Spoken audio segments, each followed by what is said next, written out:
Thanks for join Global Tutorial Bernard Simamora, SSI, SIP, SH, MH, MM.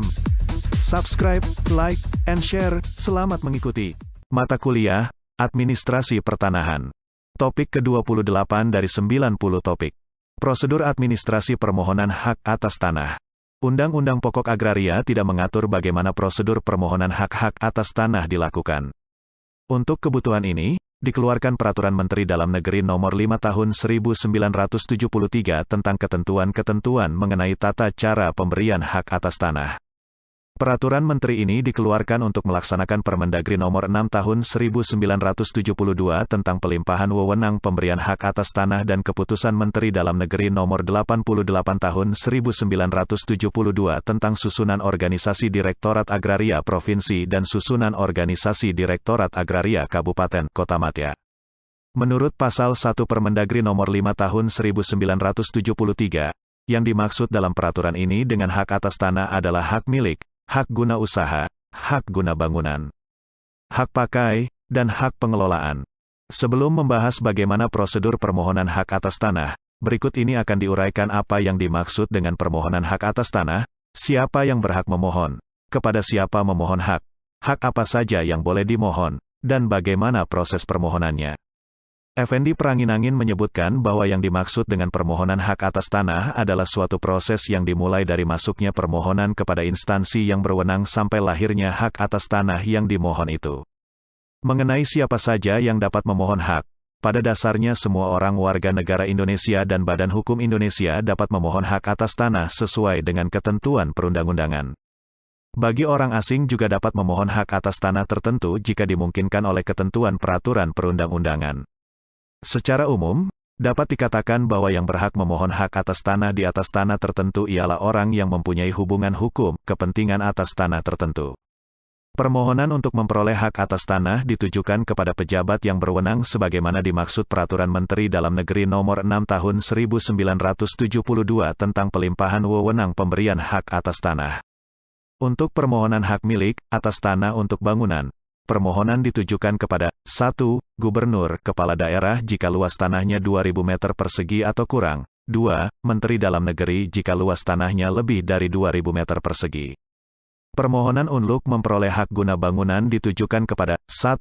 Gubernur, Kepala Daerah jika luas tanahnya 2.000 meter persegi atau kurang dan jangka waktunya 20 tahun. 2. Menteri Dalam Negeri jika luas tanahnya lebih dari 2.000 meter persegi atau jangka waktunya 20 tahun dengan catatan kalau yang memohon adalah Badan Hukum Indonesia yang bermodal asing, permohonan harus ditujukan kepada Menteri Dalam Negeri dengan tidak memperhatikan luas dan jangka waktunya. Permohonan untuk memperoleh hak pakai ditujukan kepada 1. Gubernur, Kepala Daerah jika luas tanahnya 2.000 meter persegi atau kurang dan jangka waktunya 10 tahun atau kurang, kalau pemohon instansi pemerintah, tidak perlu melihat luas dan jangka waktunya. 2. Menteri Dalam Negeri jika luas tanahnya lebih dari 2.000 meter persegi atau jangka waktunya 10 tahun. Mengenai siapa yang berhak memohon hak atas tanah, itu tergantung hak atas tanah apa yang dimohonkan. 1. Bagi warga negara Indonesia perorangan maka ia dapat memohon a. Hak milik, b. Hak guna bangunan, c. Hak pakai. 2. Bagi warga negara asing yang bertempat tinggal di Indonesia dapat memohon hak pakai. 3. Apabila pemohon adalah badan hukum yang ditunjuk pemerintah sebagai pemegang hak milik atas tanah, sama seperti warga negara Indonesia tunggal, ia dapat memohon a. Hak milik, b. Hak guna bangunan, atau c. Hak pakai. 4. Apabila pemohon adalah badan hukum yang tidak ditunjuk pemerintah sebagai pemegang hak milik atas tanah, seperti perseroan terbatas, PT, dan yayasan dapat memohon a. Hak guna usaha, b. Hak guna bangunan, atau c. Hak pakai. 5. Khusus untuk departemen, jawatan pemerintah atau perusahaan tanah industri yang ditunjuk pemerintah secara khusus dapat memohon hak pengelolaan. 6. Untuk usaha pertanian, perkebunan, dan perikanan yang cukup luas, lebih dari 5 hektare, yang dimohon biasanya ialah hak guna usaha dengan tidak bergantung pada subjeknya apakah orang atau badan hukum. Mengenai bagaimana prosedur permohonan itu diajukan, tata cara permohonan, dan pemberian hak atas tanah secara terperinci permohonan untuk setiap hak berdasarkan Permendagri Nomor 5 Tahun 1973 akan diuraikan berikut ini. Peraturan Mendagri ini secara terperinci mengatur tata cara pemberian hak atas tanah untuk masing-masing hak atas tanah beserta syarat-syaratnya. Pada dasarnya, setiap permohonan hak atas tanah memiliki syarat yang berbeda satu dengan lainnya, tetapi mempunyai persamaan syarat mendasar, yaitu 1. Surat permohonan hak. 2. Fotokopi KTP, apabila pemohon perorangan. 3. Fotokopi akta pendirian badan hukum dan pengesahan dari Menteri Kehakiman, apabila pemohon badan hukum. 4. Fotokopi tanda bukti hak yang pernah ada, sertifikat, khohir, atau lain-lain. 5. Surat ukur, gambar situasi, apabila belum ada, lampirkan gambar sket, leger. 6. Surat keterangan pendaftaran tanah, apabila sudah ada. 7. Bukti perolehan hak secara beruntun sampai kepada pemohon. 8. Daftar tanah yang telah dipunyai pemohon, apabila tanah yang dimohon tanah pertanian. 9. Syarat-syarat khusus lain yang diperlukan yang ada kaitannya dengan tanah yang dimohon, seperti izin lokasi, keterangan Kepala Inspektorat Wilayah, Kepala Dinas Pendapatan Daerah, Kepala Dinas Tata Kelola, dan lain-lain. Secara garis besar, tata cara permohonan dan pemberian hak atas tanah akan mengikuti tahap-tahap berikut.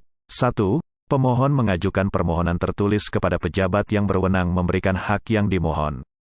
Formulir surat permohonan telah disediakan oleh Kantor Pertanahan Kabupaten Kota Madya. 2. Kantor Pertanahan Kabupaten Kota Madya memeriksa dan meminta dipersiapkan surat-surat yang diperlukan antara lain: A. Surat keterangan pendaftaran tanah. B. Gambar situasi, surat ukur. C. Fatwa tata guna tanah. D. Risalah pemeriksaan tanah oleh panitia A.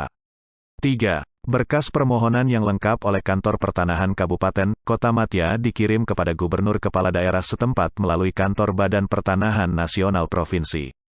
4. Kalau wewenang pemberian hak ada di tangan Gubernur Kepala Daerah, Kantor Badan Pertanahan Nasional Provinsi atas nama Gubernur Kepala Daerah mengeluarkan surat keputusan pemberian hak, SKPH. Jika wewenang pemberian hak ada di tangan Menteri Dalam Negeri, surat permohonan yang lengkap disertai pertimbangan setuju atau tidak setuju dikirim kepada Menteri Negara Agraria, Kepala Badan Pertanahan Nasional untuk kemudian mengeluarkan surat keputusan pemberian hak, SKPH. 5. Surat keputusan pemberian hak, SKPH, diserahkan kepada pemohon. 6. Pemohon memenuhi semua persyaratan yang dicantumkan dalam surat keputusan pemberian hak. 7. Hak atas tanah itu lalu didaftarkan pada kantor pertanahan setempat. 8. Kepala Kantor Pertanahan mengeluarkan sertifikat hak atas tanah dan menyerahkan kepada pemegang hak. Berikut ini akan dijelaskan secara perinci tahap demi tahap dari prosedur permohonan hak atas tanah. Surat permohonan berdasarkan Permendagri Nomor 5 Tahun 1973. Permohonan dibuat rangkap 6. Permohonan memuat keterangan berikut. 1. Pemohon. A. Pemohon perorangan, nama, umur, kewarganegaraan, tempat tinggal, pekerjaan, serta jumlah istri dan anak. Jika seorang istri, disebutkan pula keterangan tentang suaminya. B. Pemohon badan hukum, nama, tempat kedudukan, akta atau peraturan pendiriannya, tanggal, dan nomor surat keputusan Mendagri tentang penunjukan sebagai badan hukum yang boleh mempunyai tanah dengan hak milik. 2. Tanahnya. A. Letak, luas, dan batas-batasnya. Kalau ada, sebutkan tanggal dan nomor surat ukur atau gambar situasinya. B. Status tanah, sebutkan sertifikat akta pejabat balik nama, surat keterangan pendaftaran tanah, petunjuk pajak hasil bumi, Fairponding Indonesia, atau tanda bukti hak yang lain, kalau ada, yang menunjukkan status tanahnya sebelum menjadi tanah negara. C. Jenisnya, tanah pertanian, sawah, tegal, kebun, atau tanah bangunan. D. Penguasaannya, sudah atau belum dikuasai pemohon. Kalau sudah dikuasai, atas dasar apa ia memperoleh dan menguasainya. E. Penggunaannya, direncanakan oleh pemohon akan dipergunakan untuk apa. 3. Lain-lain. A. Tanah yang telah dipunyai oleh pemohon termasuk yang dipunyai oleh istri, suami serta anak yang masih menjadi tanggungannya, status hukum, letak, dan tanda buktinya. B. Keterangan lain yang dianggap perlu. Lampiran dari permohonan. 1. Diri pemohon. A. Perorangan, surat kewarganegaraan. B. Badan hukum, akta pendirian dan salinan surat keputusan sebagai badan hukum yang dapat mempunyai hak milik. 2. Tanahnya. Jika telah ada dibuatkan turunan sertifikat, akta pejabat balik nama, surat ukur, gambar situasi, petunjuk pajak hasil bumi, Verpom, Indonesia atau surat keterangan pendaftaran tanah. Jika belum ada surat ukur, gambar situasinya, dilampirkan gambar situasi yang dibuat oleh pemohon sendiri. 3. Turunan dari surat-surat bukti perolehan hak secara beruntun. Menurut data Badan Pertanahan Nasional, BPN, sampai dengan September tahun 2013, jumlah kasus pertanahan mencapai 4.223 kasus yang terdiri atas sisa kasus tahun 2012 sebanyak 1.888 kasus dan kasus baru sebanyak 2.335 kasus. Jumlah kasus yang tikla selesai mencapai 2.014 kasus atau 47,69% yang tersebar di 33 provinsi seluruh Indonesia. Demikianlah materi topik ke-28, Administrasi Pertanahan. Channel ini akan sangat membantu pemahaman mahasiswa yang sedang kuliah di berbagai perguruan tinggi, dan wawasan bagi masyarakat umum. Untuk pemahaman yang lebih baik, putar dan dengarkan video tutorial berulang-ulang. Subscribe dan like, agar Anda mendapatkan update tutorial lainnya. Bagikan juga link video ini, agar teman lain mendapatkan manfaat channel ini. Terima kasih. Sampai jumpa.